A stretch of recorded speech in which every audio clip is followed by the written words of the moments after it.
bo katugaruka kuri point yacu.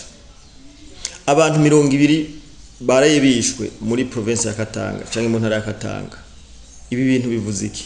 Banotanga kuvuga ati mbega M23 yoba yahageze? Na jewe je mpoze ni question. Est-ce que ubwo ntiyoba yahageze M23? Narababwiye kenshi ko bano bantu runo rugamba baruteguye igihe kirekire. Kandi baba bafise abatasi ahantu hose habo. Katanga ishobora kuba ari intara iri strategique canke baba barashoboye nawo nyene gukoreramo cyane kubera ko biboneka ko Kagame afise abaja ahantu hose atandukanye. Ni kuvuga ingwano yariteguye igihe kirekire. Yateguye igihe kirekire kandi afise n'abafatanya bikorwa bariko barabikorana. Abantu rero ko barica ntiyo bari message ko Katanga nayo yo bigomba ibetombe. Ibi ni bintu dukwiye kwibaza tugashira muri kabaza. Abo bantu bariko barica kubera ko guverineri wa Katanga ubundi yamenyesheje ko aba bantu batarigira bamenya abantu babishe. Kandi bino bintu ntivyari bihari. Ubushize batubwiye ko M23 yavuye muri Uvira. Bavuye muri Uvira bagiye he? Nubwo amakuru hari yemeza ko M23 itarava muri Uvira ari binyoma vyabo. Kandi barazi neza ko M23 ari Uvira hama Karemi, avuye Karemi Katanga hama Lubumbashi. Niyo strategy yabo ngo bakinye akakarere kose ko kuri Tanganyika. Rero iyi ni message itwereka ko muri Katanga ko batanguye kuba insecurity, ho batanguye kuba umutekano muke. Munira kandi tubaramutse mwebwe mwese mudukurikirana abari mu Burundi hazi Burundi turabaye mwaramutse namwiriwe biravanaho muherereye mwese mu cubahiro ciwe turamuramukije tubabwira kandi ko tubakunda cyane kandi tunabubaha. Ego zere ko uyu munsi ari umunsi mwiza wa Noheli, katwifurize Noheli nziza ku bakristo kubayemera, abatayemera nabo mushigikire abayemera. Ego nizere ko muguwe neza, nizere ko mumeze neza, twe turameze neza cyane. Uyu munsi rero turi kwigenekerezo rya 2025 ukwezi no ku 12 umwaka ni wawundi nyene 2025. Birumvikana neza ko 2025 ngo mise nirangira twinjire muri 2026. Nibaza ko tubifurije gushika mu mwaka wa 2026 mumeze neza n'imiryango yanyu. Ndonge kugaruka kugira ngo turabire hamwe ibiriko biravugwa aha na hariya mu burasirazuba bwa Kongo, aho tuje kuganira ku bintu biriko biravugwa. Imirambo bavuga irenga 200 yoba yishwe muri province ya Katanga. Province ya Katanga mu gihugu ca Kongo niho tukiri, aho benshi bari kubaribaza ati mbega abo bantu bari kubicwa nabande, ati mbega M23 yoba yamaze kugera mu iyo ntara. Murazi ko mu bintu nyamukuru bipfuza ni ntara ya Katanga yoba irimo. Ibi nivyo nje ko turabire hamwe twongere dusesangure. Tuza kongera kuvuga ku kintu Tshisekedi ku kuntu ivyapa canke nubagote amastati yiwe ibintu bari baramwubakiye amamonima, ndavuga ko nyene amamonima yiwe ariko aragenda abumugwa ahana hariya. Navyo turaza kubirabira hamwe tumenye icinyegeje inyuma y'ibi bintu, ni bande bari inyuma y'ibi bintu. Imbere ko twinjira mu kiganiro nyezera nkuko bisanzwe turabaza twongera tukabashimira mu cubahiro canyu. Turakora subscribe na ikore kugira ngo tubandanye twagura umuryango munini nya cyane, kandi tuko turabikora nabashasha baguma baza turabahaye karibu nakaze bumve ko bisanze. Hama tuko turakora ikiganiro ngaha, ico gumva woterera uracandika muri commentaire, ico waneguye naco ukakivuga muri commentaire, ni kubundi bisanzwe biri. Ego reka rero dutangure kuri point ya mbere. Hari imirambo iri kiratogwa muri province ya Katanga, mu ntara ya Katanga. Mu ntara ya Katanga murazi neza ari ntara novuga ko Kongo yaho ifise intara 26, murazi ko bazigabuye bazigira 6. Katanga nayo iri mu ntara yagutse cyane igihugu ca Kongo co bagifise. Iyi ntara rero ya Katanga ni intara irimwo inzahabu nyinshi cyane, kandi murazi neza ko ariyo na M23 kuza Uvira burya na kuza Uvira ni mu migambi M23 yo bifise n'intara ya Katanga irimwo. Burya direction yabo si Kinshasa, direction yabo si Kinshasa, kandi abantu benshi hari ikintu bataratahura ku uyu muhari wa M23 canke ufadikanije n'u Rwanda. Ubundi u Rwanda ruko ruragerageza kwegeza inyuma abo bita FDLR canke abo boba bahanganye intera hamwe. U Rwanda rufise gahunda yo kwagura yo gufata no Rukivu na Sud Kivu rukabihomeka ku Rwanda. Mumaze iminsi mubona carte y'u Rwanda isirikira aho bagerageje no kushushanya bagura bafata igihugu c'u Rwanda bacomeka kwaho hajya hano bamaze kwigarurira. Ndavuga no Rukivu na Sud Kivu. Ubundi niyo gahunda iyo gufata aha hantu hose, hama bamaze kwafata bagacukura ubutare atakibazo na kimwe bafise. Ni umugambi wabo. Ikindi rero nuko u Rwanda rwamagwiteze cyangwa rwamarufise ubwoba rwabajya abantu bitwa ko bakoze genocide, ndavuga intera hamwe. Barafise ubwoba ko umunsi umwe bashobora kubigaranzura canke bagashobora kubagwanya. Rero bari kubaragerageza, biragoye ko ugwanya umuntu ari mu Rwanda yongeye yaranagufatanye na Sud Kivu na Rukivu. Uwo muntu biragoye ko umugwanya ukamushikira. Twarivuze bushize ati nino ntambara President Paul Kagame kazoyisokamwe ari muzima. Abanyarwanda bose iyo bahungiye bazoshibishikana. Twarivuze mu biganiro bihize. Abantu bose bazi ko bamugwanya. Kino kibazo akazokivamwe ameze neza, bazoce baza bishikane, bemere bishikane mu Rwanda, hama boba ku Rwanda. Twarivuze i desordre ihari, akajagari gahari, nibatagafatirana canke nibata mujaniranye kavuga uko nyene bazoce bishikane mu Rwanda. Ubundi strategy ihari nuko Sud Kivu na Rukivu bayifata bakayomeka ku Rwanda. Ubwo abantu bose bagwanya President Paul Kagame ntibazoba bakimushikira vyoroshe. Biragoye gushikira umuntu ari Kigali uciye no Rukivu uciye na Sud Kivu. Niyo mpamvu bora kwakora ibishoboka byose kugira ngo aka karere bakifatire ko muri Kongo.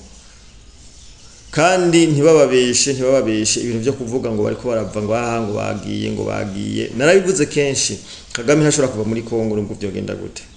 U Rwanda, Kongo isiguye kubaho ku Rwanda. U Rwanda ntishobora kubaho rutagira Kongo. U Rwanda ntishobora kubaho rutari muri Kongo. Kandi neza murabizi neza bituvuga ko ari ukuri, kubera ko imyaka 30 uri ahantu, imyaka 30 wiba utora ivyahutwara, byo bigoye ko ni nko gutangura ubuzima bushasha, ni nko gutangura azero. Ibyo rero Kagame ntashobora kuvyemera gutangura azero, ntashobora kuvyemera ko iyo shobora gutangura azero. Ubundi sindavyumva ingene vyogena. Niyo mpamvu ari ngombwa ko bazonarasana. Ibi ndiko ndavuga narabivuze kenshi, ntibikunda ko Kagame ashobora kuva muri Kongo. Ahubwo Kagame ari karagerageza kwagura, yongera yipangira umutekano kugira ngo umuntu wese amugwanya atazoronka aho amenera. Katugaruka kuri point yacu. Abantu 200 baraye bishwe muri province ya Katanga canke mu ntara ya Katanga. Ibi bintu bivuze iki? Banotanga kuvuga ati mbega M23 yoba yahageze? Na jewe je mpoze ni question. Est-ce que ubwo ntiyoba yahageze M23? Narababwiye kenshi ko bano bantu runo rugamba baruteguye igihe kirekire. Kandi baba bafise abatasi ahantu hose habo. Katanga ishobora kuba ari intara iri strategique canke baba barashoboye nawe nyene gukoreramo cyane, kubera ko biboneka ko Kagame afise abaja ahantu hose atandukanye. Ni kuvuga ingwano yariteguye igihe kirekire, kandi afise n'abafatanya bikorwa bariko barabikorana.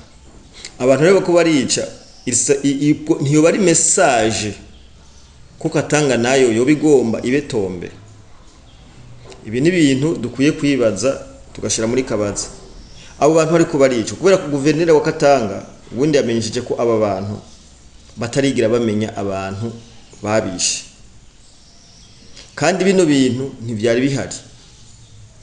Ubushize batubwiye ko M23 yavuye muri Uvira, bavuye muri Uvira bagiye he? Nubwo amakuru hari yemeza ko M23 itarava muri Uvira ari ibinyoma vyabo, kandi barazi neza ko M23 ari Uvira hama Karemi, bavuye Karemi Katanga hama Lubumbashi. Niyo strategy yabo, mbo bakinye akakarere kose ko kuri Tanganyika.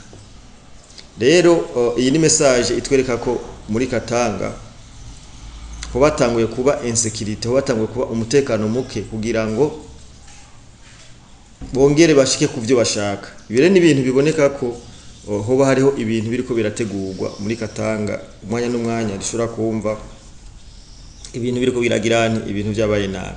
Ibi ni ibintu byerekana ko umugambi wabo udashoka kuhagarara, umugambi wabo ari wa wundi nyene kandi bategerezwa kushikako, byanka byakunda bategerezwa kushikako, niyo gahunda yabo bafise. Nico gituma ari gukoresha inguvu zose zishoboka kugira ngo aba bantu umugambi ntibawushikeko. Ibi nivyo jewe mbona nashaka kubasesangurira bivanye nuko umugambi wabo ugayitse wo kwica abantu ukibandanya. Aho rero ndiko ndavuga nti ibintu nk'ibi biba bifise ukuntu bikorwa. Sinumva ukuntu Nord Kivu na Sud Kivu yofatwa n'aba bagabo bakababwira ati rekura hano hantu bakanka kuharekura. Sinumva bano bagabo inguvu babishimikije. Sinumva neza bano bagabo ikizobakura muri yo Kongo. Ikizoba muri yo Kongo je mbona ari kurasana. Nukurasana na ibintu by'ibiganiro, ibintu bagomba baduhenda ba Trump ngo vayo no namatsiko nakari nkina mico. Umuti wa nyuma usigaye ni wo kurasa bano bagabo bakava muri Kongo bakagenda. Niyo solution ihari. Nubwo tubivuga abantu bakadutera ivyatsi amavuyo ya niko biri ibintu by'ibiganiro twabirambiwe. Ibintu by'ibiganiro vya buri munsi ngo twaganiriye twabirambiwe. So icyo nashaka kuvuga ni juste kubenforma ko hariho ubwicanyi uko burabera muri province ya Katanga.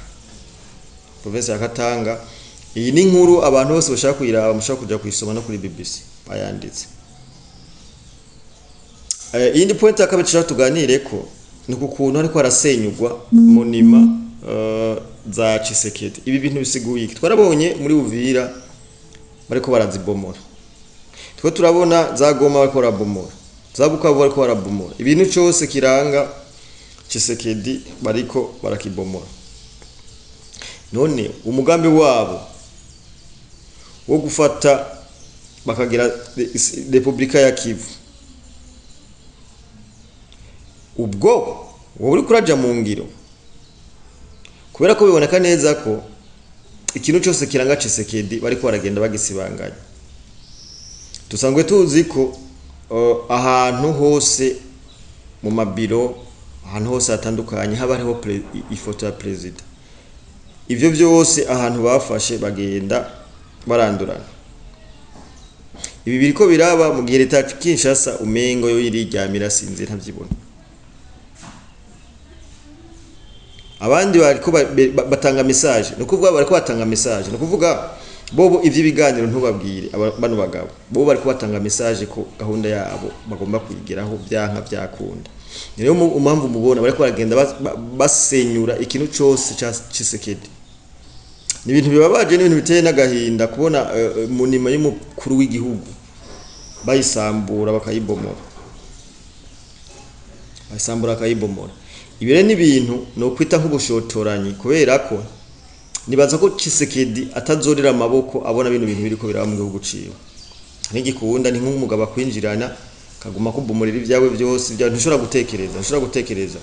Ari makuru hari nuko umwanya n'umwanya u Rwanda na Kongo bishobora kwambikana. U Rwanda na Kongo birashobora kwambikana umwanya n'umwanya. Kongo irashobora kurasa u Rwanda. Niyo makuru ahari. Bivanye nuko je no byita nk'agasomborotso. Kuko ntushobora gufata ibintu byose biranga president w'ico gihugu.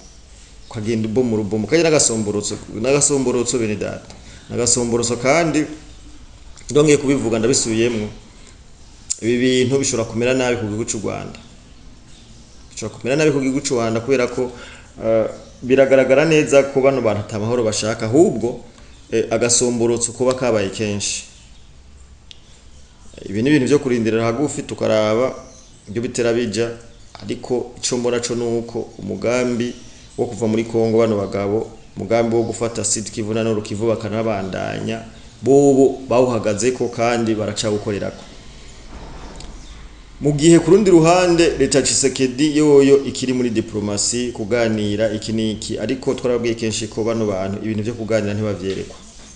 Ibintu byo kuganira ntibavyerekwa, ibintu byo kurasana n'ibyo gusa berekwa. Muri buka jambo President Paul Kagame yikize kuba yavuze ati jewe Imana yanje n'inkoho n'inkotanyi. Arazi neza Kagame ko azohava ahakuwe n'urusoro, ntazohava ahakuwe n'ibiganiro. No muri Kongo nuko biri, kugira ngo yumve turive hajya ahantu hategezwa kuba urusoro byanka byakunda. So mugumane natwe, batarakora subscribe muyikore, mubandanye musangiza ikiganiro abandi. Batarakora subscribe no yikore kugira ngo ibintu bibandanye bigenda neza cyane. Turabakunda, ciao ciao.